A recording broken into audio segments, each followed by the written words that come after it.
Thank you.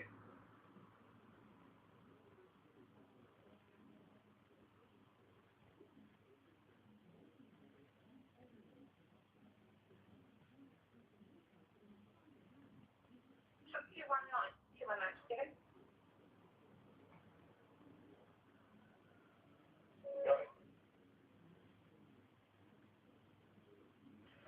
Just to help you, she made 2 false police reports.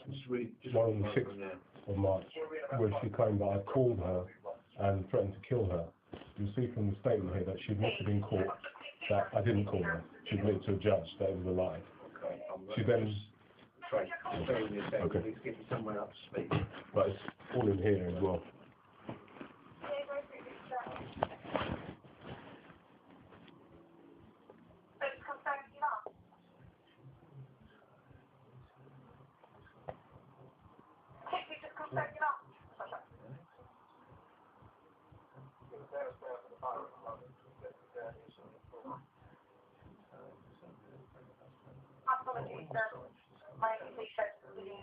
Oh, this is the stage break-in on the 11th, which I didn't, at the time, I didn't even know where she lived.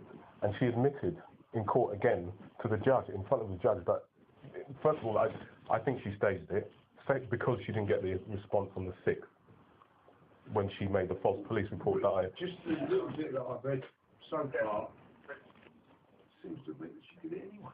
Yeah. The explanation was helped to get into the venue by breaking the glass panel in the door. No, she's gone from the front. Yeah, she claims the brick went through the back.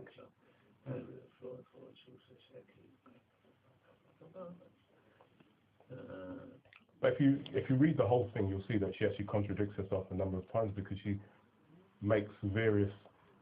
She basically says that I didn't know where she lived, and she knew it wasn't me. Then she claims it must be me. Then she went to court and got a court injunction without notice claiming it was me. Then admitted in court to the judge that it wasn't me. And the thing is, it just turns my life upside down. Just give you an idea. One note in sort of sums it up. Vicky annoyed her. She believes her ex-partner is involved, but it's not clear what the suspicion is based on. Yeah. So, simple her. Yeah. Well, I know she staged it. You're not even named as suspect. So. But the thing is, I know she staged it as well. I used to be a fraud officer. I used to investigate stuff like this. I know just from the pattern of even reading the police report. I've got a copy of that police report. So I know exactly what it says. Yeah. Apart from the bits that are blanked out, the names of the suspects were blanked out. But other than that, I know it was staged. It was, and then, because the same day, her brother was calling my friends from Australia. Before this was supposed to have happened, he was calling my friends and calling me and threatening me and telling my friends to call me. And when I didn't respond to the calls and the emails. Yeah, I mean, the break thing basically went nowhere. Yeah, because but she went to court. But the thing is, she then went to court and told the court judge and got a court order without notice on the 17th of March, claiming that I had broken into her house. Right. Now, to me, that almost lost me my job. I've spent thousands and thousands of pounds trying to put it right and prove that it was all a lie. It's destroyed my life, and it's continuing. Right. Since these were both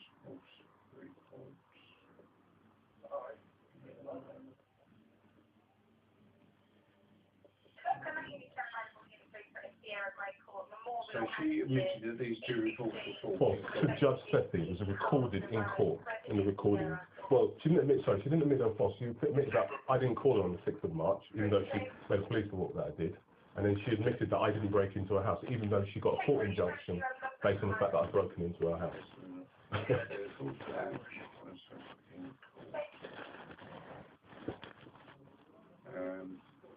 But that was under a lot of cross-examination and evidence. After that, that's when the injunction was rescinded. Yeah, rescinded. It's all summarised in this statement, position statement.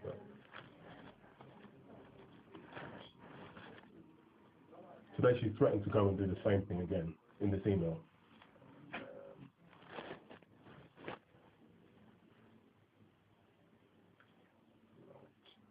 because these two got an injunction.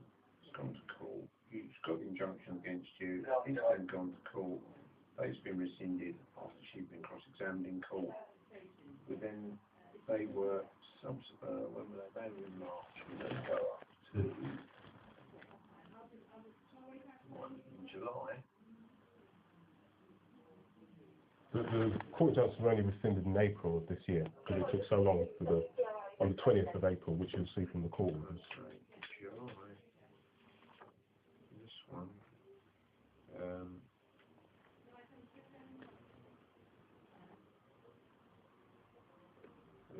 Reports.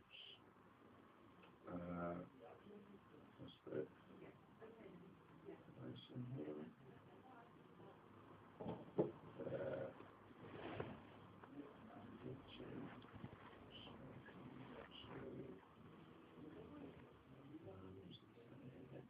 Okay, so that was back then.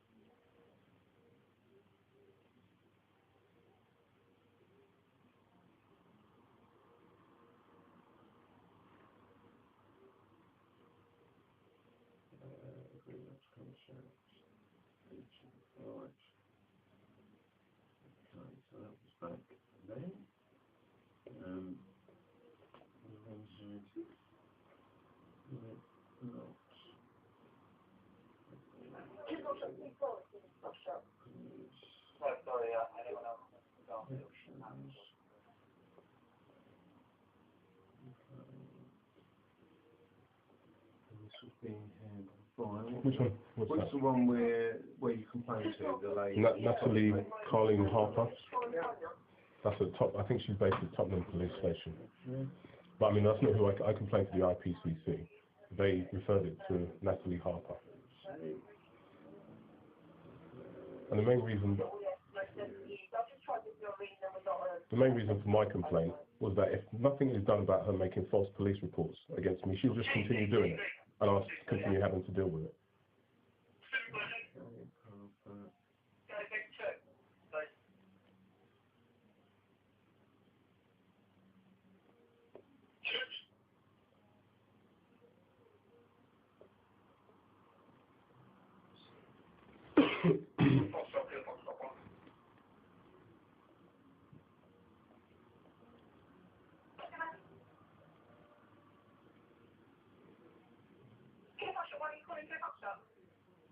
Yeah, I am.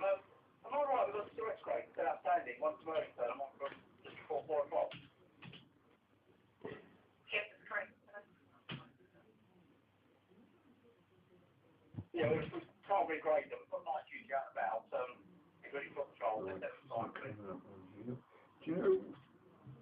So they referred to her. They won't be able to track it down. So what department that this Natalie Carleen Harper work for? She deals with complaints, I think.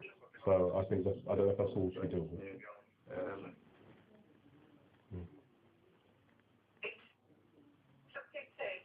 I don't know.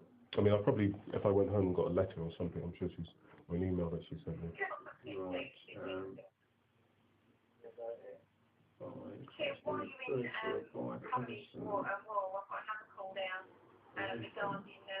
At the IPC. And the other reason I had to report to the IPCC is because, I mean, effectively, the police have a system where someone can make a false police report, and regardless of whether you prove that it was false or not, it stays on your record. So if somebody does a search, it says that you did X, Y, and Z, but that you didn't do. Yeah. Which is what she's abusing. And I don't disagree with you at all. I think far too much is about, but... Well, the thing is, I work for charities. I work with the royal family. I do voluntary work for a charity, and I work with the counties of Wessex. And they, because of the fact that we're helping young people, every year they have to do a police search, Sure. And stuff like this, it stops me from doing that work.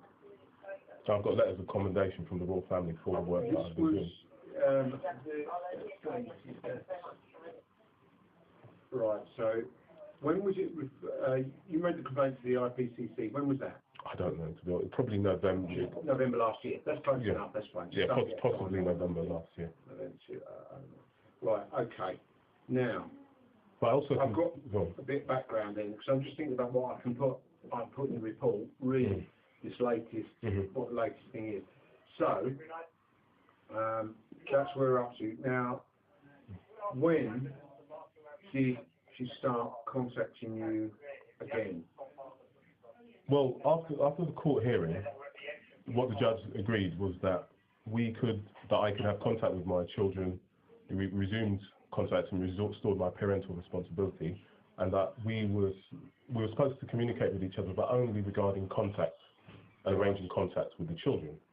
So we were doing that for maybe a month or two, up to June maybe, and it was fine. Then on one of the contacts. So is that June this year? Yeah, June this year. Then on one of the contacts, she tried to kiss me, and I, in front of the kids and everything, and I let it happen. But I thought, all right, in future, because I didn't want her to do it, I would try and arrange contact without her being present.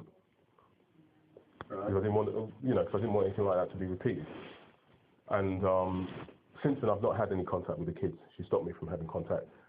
My daughter's birthday was last Saturday. I didn't see it. Sunday, I didn't see her. She wouldn't let me see my daughter. And because she's refused me contact, I said to her, well, let's not contact each other at all. Well, let's just go back to court and get it sorted out once and for all, so that the judge, because he did offer to make an order, a court order, so that they had to come and see me every single weekend. But I said that wasn't fair, because some weekends they have children's parties, some weekends they have other things, and I didn't want it to be so rigid for them. I thought we could sort it out as adults between ourselves, but obviously we can't. So I've told her that we're going to have to go back to court because we can't deal with it. You'll see in the emails that I've sent her that I've repeatedly said, stop contacting me. When we go back to court, we'll deal with it. And she's ignored that and just started threatening me. She called me, threatened to go to the mortgage company and get the house repossessed, threatened that I won't see children, threatened that she'll contact here and there and whoever, friends and family, and just been generally abusive towards me. Right, okay, so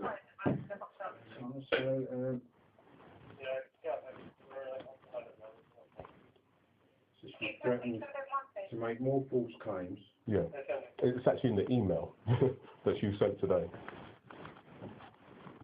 Right, that's my response to her email. But her email is this. Well, you'll see the repeated, all those are emails with me telling her not to contact me. Okay, let's go about 12 from, here we go, that's the one I want.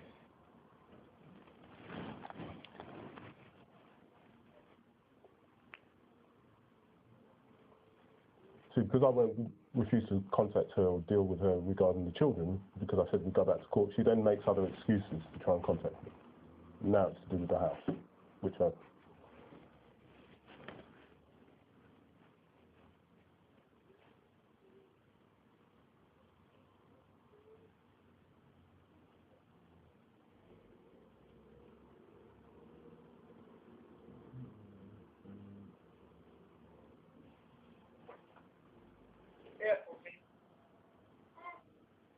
So it's quite a long, detailed email where I just basically tell her that I'm not interested and stop contacting me.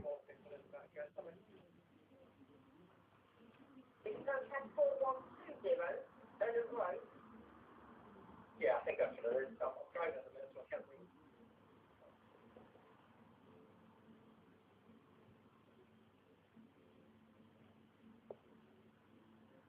We had questions forward earlier on about the site, there was two lost traffic sites.